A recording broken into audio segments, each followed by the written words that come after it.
ये सवाल आपका एसएससी सीजीएल 2024 के प्री में आया हुआ है। कह रहा एक दुकानदार चीनी को 44.8 प्रति केजी की दर से बेचता है तो 12% लाभ अर्जित करता है। यहाँ देखिए 44.8 के हिसाब से वो बेच रहा है तो 12% लाभ अर्जित कर रहा है। 12 पर ये देखिए ये विक्रय मूल्य दिया हुआ है 44.8, फिर 12% उसको लाभ हो रहा है तो 12% लाभ पर विक्रय मूल्य क्या हो जाएगा 112। तो विक्रय मूल्य को विक्रय मूल्य से तुलना कर दिए। जो डेटा दिया है तो उसको उसी से तुलना करते हैं। विक्रय मूल्य दिया तो विक्रय मूल्य को विक्रय मूल्य से तुलना करेंगे, क्रय मूल्य दिया तो क्रय मूल्य को क्रय मूल्य से तुलना करेंगे। फिलहाल विक्रय मूल्य दिया हुआ है आपका 44.8 और 12% लाभ पर विक्रय मूल्य हो जाएगा 112। तो विक्रय मूल्य को विक्रय मूल्य से तुलना कर दिए, निकालने वाले से गुना करते हैं।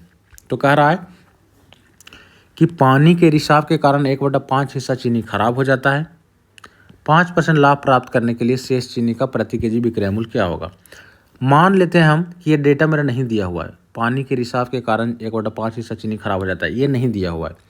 हमसे केवल ये पूछ रहा है कि 44.8 के हिसाब से हम बेच रहे हैं तो 12% प्रॉफिट हो रहा है। तो अगर हमको 5% प्रॉफिट करना है तो विक्रय मूल्य क्या होगा। तो 5% प्रॉफिट और विक्रय मूल्य कितना हो जाएगा 105। तो उससे गुना कर दिए। सबसे पहले क्या करना है, जो डेटा दिया उसको उससे कंपेयर करना है। विक्रय मूल्य दिया था तो विक्रय मूल्य को विक्रय मूल्य से कंपेयर कर दिए। निकालना क्या है 5% लाभ पर विक्रय मूल्य क्या होगा तो 105 से गुना, 10% लाभ पर विक्रय मूल्य 110 से गुना, 20% लाभ पर विक्रय मूल्य तो 120 से गुना करते। ये आपका आंसर हो गया।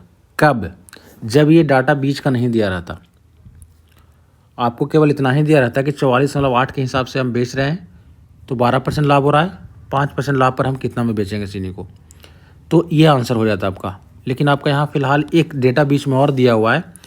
ये डेटा क्या कर रहा है कि पानी के रिसाव के कारण 1/5 हिस्सा चीनी खराब हो जाता है।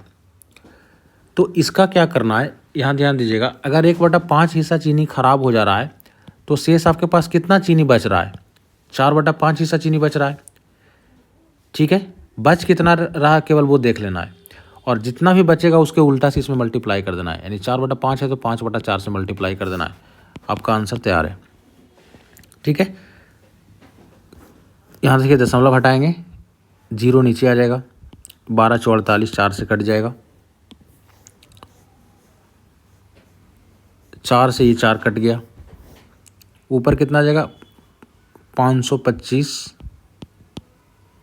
105 × 5 और नीचे में क्या है आपका 1 0 है मतलब 10 है।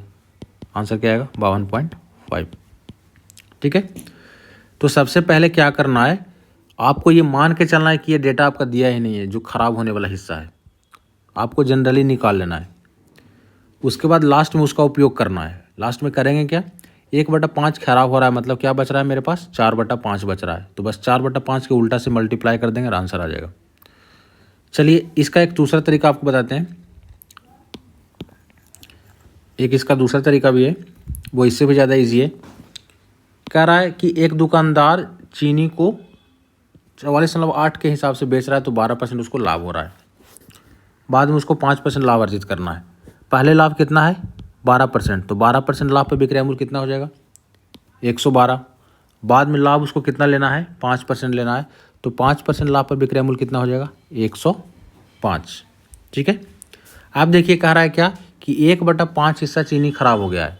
तो जब 1/5 चीनी हिस्सा खराब हो गया है तो आपके पास बचा कितना 4/5 बचा।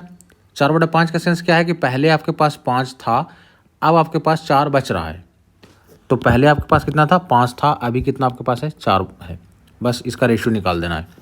क्या हो जाएगा आपका 4 को 112 से गुना करेंगे 448, 5 को 105 से गुना करेंगे क्या हो जाएगा 525। अब आपको दिया था कि 44.8 के हिसाब से आप चीनी बेच रहे थे, 44.8 के हिसाब से बेच रहे थे, तो कंपेयर कर देंगे। बेच रहे थे कैसे आप 44.8 के हिसाब से बेच रहे थे, यहाँ पे विक्रय मूल्य क्या आ गया 448। निकालने वाले से गुना, निकालना ये वाला है 5% लाभ पर कितना में बेचेगा तो 505 से गुना कर देंगे। दशमलव हटाएंगे 0 नीचे आ जाएगा, इसे ही कट जाएगा। 525/10 यानी 52.5 आंसर हो जाएगा आपका।